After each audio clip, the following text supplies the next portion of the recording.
What's going on, everybody? This is Afro Think Tank. I want to talk to the racist people real quick. The POCs who are racist towards black people and the white folks who are racist towards black people.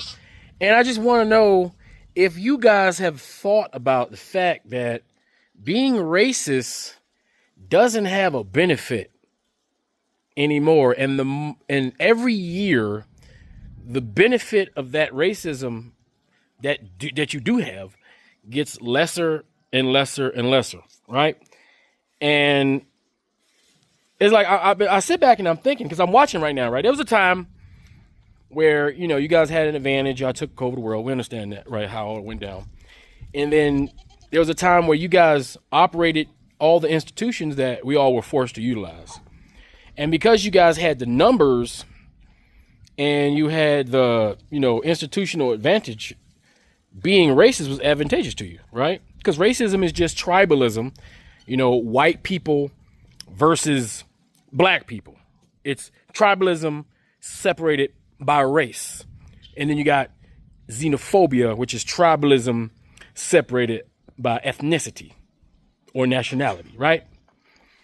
But, by the end of this century, 40% of the global population will be African. 40%, right?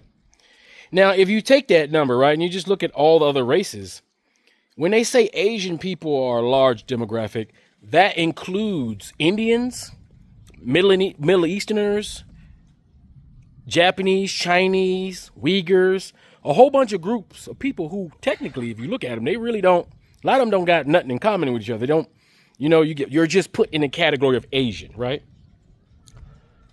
But and then another thing with that, most of those populations have a demographic decline that's irreversible, even in Asia, right?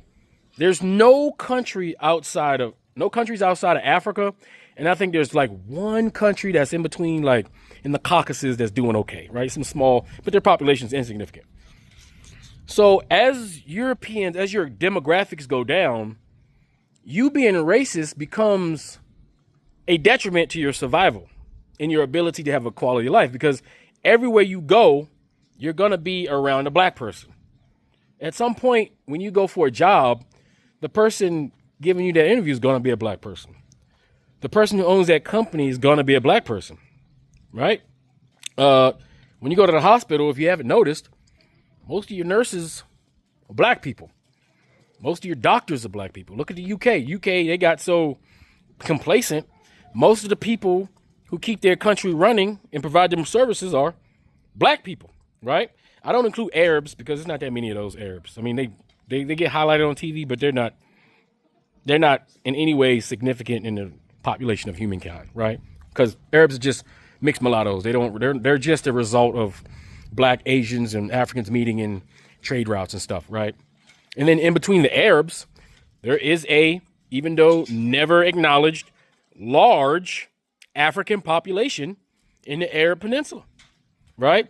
So what happens when the African population of Africa starts to incorporate or fellowship with those Africans in the Middle East? What happens when those Africans in the Middle East start to become empowered by unifying with those Africans on the global stage? Because I'm sure those Africans who suffer through racism and discrimination culturally in the Middle East, they would love some get back. They would love to elevate in society. And so the fact that Middle Eastern countries are forced to do business with Africans because there's no resources in that desert, that oil is going to run out at some point.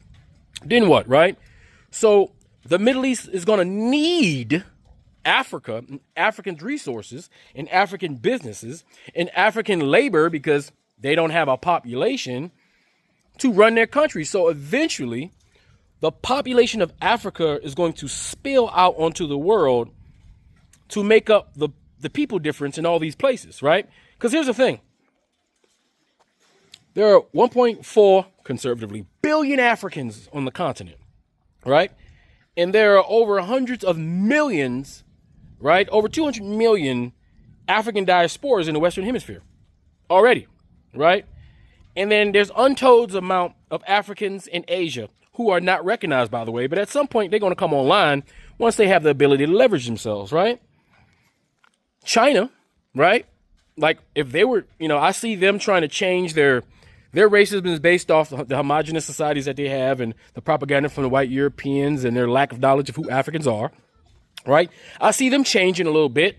I see them embracing, you go to, even though their racism is not like white hatred racism, right? But even China knows, and their government has a plan to somehow convince the Chinese people that we need to bring in a lot Africans to make up for the shortness of labor, because most of those Chinese people are old, elderly. They're about to die out, right? So there's not enough people in China, despite them having 1 billion people, to continue on with their civilization. And you need people to produce money for the state. If you don't have people to produce money for the state fails. You get me? So China, like we heard a couple years ago, they have an initiative to foster trade with Africa, to bring workers to China, to add to the people, that adds to the tax revenue that keeps their country running, right? Same thing with Japan. Japan, they're going extinct. They also have an initiative. Now, obviously, Japanese people want Japan to stay Japanese, right? And I understand that, just like Europeans want Europe to stay European. And I understand that. I want Africa to stay African. Africa for the Africans, Asia for the Asians, Europe for the Europeans. And it should be the Americas and for the Indians, right? That's the way it should be, right? But here's the problem with like Europe. Europe, you guys have a population decline. So what that means is, as much as you guys are practicing your racism because, somewhat quasi-justified, but that has to do with your white political leaders and their policies that disenfranchise you Europeans because they don't want to hire you or pay you because they're so greedy. So they rather import foreigners from other countries to do the jobs that you could do, right? But they want to do it. They don't want to pay you. They want to pay them cheaper, right? But the side effect of that is that now you have all these black Africans in Europe, right, taking these jobs that you guys don't want to do, by the way. And I know why you don't want to do it, because you can't live off that. That's not enough money for you to live. And who wants to do that kind of labor and not get paid decently, at least? Because if they paid you decently, you would do it, right? But because that's the situation we find ourselves in, capitalism, Western capitalism, you guys have a demographic decline that if you were to eliminate, if all Africans and Arabs were to go back to their original countries, your problem would still remain. As a matter of fact, it would exacerbate your country's problem to the point where you guys couldn't even function as a society. Your states would become failed because you couldn't generate the tax revenue to fund your state and federal governments to operate anything that you got going on. Your corporations would fail because they have nobody buying their products or utilizing their services because there's not enough of you to do that, to keep your countries rich. You would become poor, right? Your infrastructure would crumble, right? You guys would have no health care. You couldn't afford it. You wouldn't have any doctors. You wouldn't have engineers. Like you guys, that's what would happen if you eliminated all the foreigners, right? So if you still want England to be England, France to be France, Belgium to be Belgium, Poland to be Poland, if you want all that to happen, you have legitimately no choice but to allow Africans, the only pool of human resources that's available on the planet, to do it, right? So it's like you're damned if you do, damned if you don't. Same with Asia. Yes, I'm sure the Japanese would love to keep Japan Japanese. But what's going to happen is you can stay Japanese all the way to the last man, all the way to the failed state, all the way to crumbling infrastructure, right? Or you can import, dramatically change your demographic, and your country would still exist, but it would no longer belong to you, right? It would belong to the Africans who would become the new citizens, and the new Japanese would be African, right? That's what's going to happen, right? And that goes for the Middle East as well, right? It's going to be hard pressed for you to keep treating Africans like shit when your population becomes smaller and smaller, less richer, less resources, less capabilities to effectively do anything. Your militaries that you use to protect your nations, they will be filled with Africans. Look at France and Europe. Their militaries are filled with Africans, right? So at some point, it's going to be just clownish to be racist when you're the minority. I mean, most of y'all, the Europeans, you guys are already a minority, but now you guys didn't know that. But now y'all starting to know that, and Africans didn't know that. Now we're starting to know that. So everybody's perspective is changing. So how can you, as a minority, who nations can't finance and fund themselves, whose race cannot reproduce themselves, how can you possibly be racist to the only people that can at least save your countries, you know, even though you guys won't be there to enjoy the rebuilding of your country? Like, it's good. It's like, you're literally stuck between a rock and a hard place. And when we're talking about the colonies like America, right?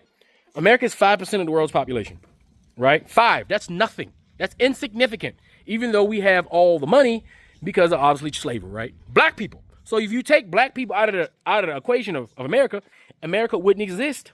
It would still be different nations of Native Americans thriving, right? They would probably be a large population that probably be thriving. They would have their own cities, states, and they'll be dealing with their own internal political things over here, right? But that's not the case because Native Europeans killed most of them, right? And Native Americans are not large enough to replace their population because of the genocide. That continues to happen, by the way, right? So in America, we don't have enough people to run the economies. The only thing keeping America running is the large African American population on the East Coast, right? And the other all the populations in all the major cities on the coastline that produces all the money. Because the thing is, all the democratic states where all the black people live are the ones that generate the revenue that subsidize all those European states in the middle of America, Midwest and all that. Like all the Republican white, 95% white, 89% white states, all those states are welfare states that get all of their subsidized funding from this democratic states that just so happen to be filled with a bunch of black people who work and generate the revenue the same way we've been generating the revenue as since we're still the economic engine, right, of America, right? And if you were to take African Americans, right, and make it a group in America, and then you would separate all the demographics of America, you put the Polish people over here, you put the Germans, because all Europeans, Americans are not the same, right? If we really were to break things up, right, we know that Africans are all West African, Nigeria, Ghana, Burkina Faso, Mali, that area, right? One big glob, same, different ethnic groups, but all racially the same. But you Europeans technically are not, right? And there's a lot of people that get to be in the European category that are not European. Like Arabs are considered European. A lot of Latinos who are not European are considered European. So your numbers in America are actually skewed, right? That may help your psyche, but in the real world, that doesn't help. So in America, demographically, African Americans are the richest and largest single ethnic group compared to all the other ethnic groups, right? That's why the people that do know stop us from voting, because in actuality, if African American people understood that they are in fact the largest demographic and they acted upon that, we would literally take over government. If we had our faculties together, we could take over everything. Why is it that supposed 13% of America's population can destroy corporations simply by boycotting? Since when does 15% of anything really have much of an effect? 10% of your church, they say you pay 10% of your tithes, add 5 to that, right? That's supposed to be nothing. As a matter of fact, your mortgage is supposed to only be, 15% of your incomes? That's the way it was supposed to be, the American dream. So that's supposed to be nothing. So technically, 15% of America's population should be technically nothing, right? But for some reason, we're so important, our 15%, that's why I think we're much larger, right? But even conservatively, our 15% has so much power, right, that the government and certain political parties have to commit physical violence in order to stop us from voting. Like millions of dollars are spent to stop us from participating in the political process, right? And throughout, decades, throughout 100 years, why didn't they want to vote? If we were that small of a population, it shouldn't even matter if we vote, right?